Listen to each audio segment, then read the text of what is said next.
আসসালামু আলাইকুম। আশা করি সবাই ভালো আছেন।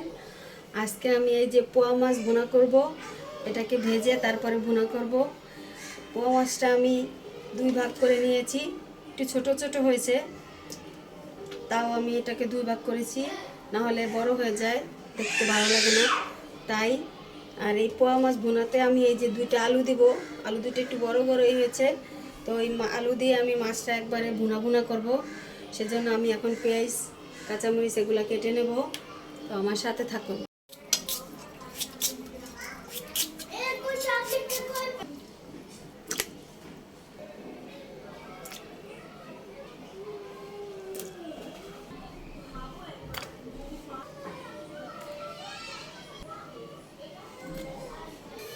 এই যে আমি মাছটা ভাজার জন্য কড়াইটা বসিয়ে দিয়েছি, এখন তেল দিয়ে দিব।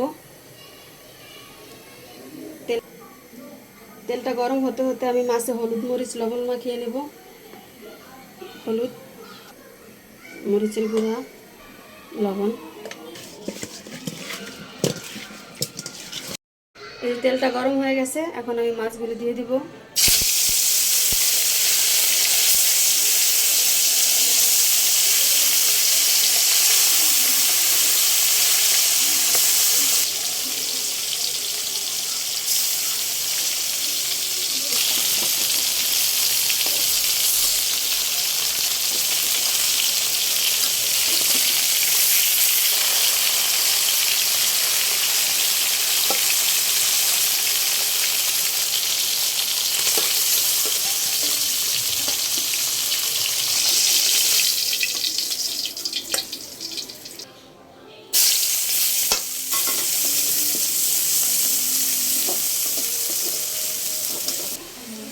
রসুন বাটা, জিরা বাটা,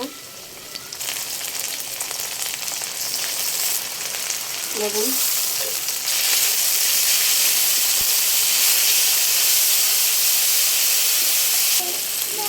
পানি দিয়ে দিব, হলুদের গুঁড়া, মরিচের গুঁড়া, ধনিয়ার গুঁড়া,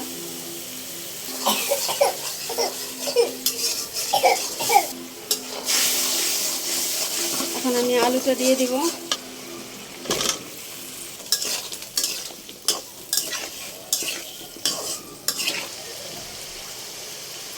পানি দিয়ে ঢেকে দিব।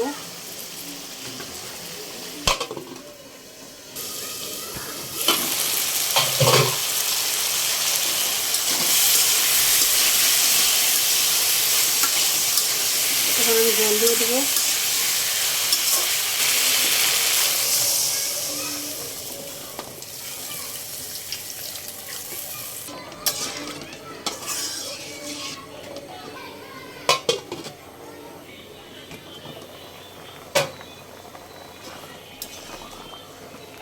এখন আমি মাছটা দিয়ে দিব।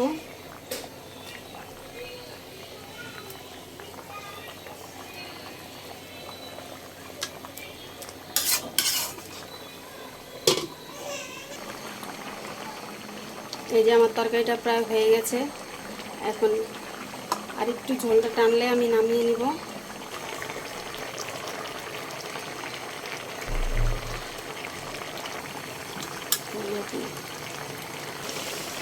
এই যে আমার তরকারিটা হয়ে গেছে, এখন আমি বাটিতে ঢেলে নেব।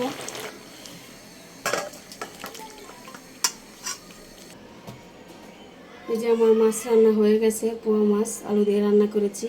আপনারা এইভাবে রান্না করে খাবেন, আশা করি ভালো লাগবে। আল্লাহ হাফেজ।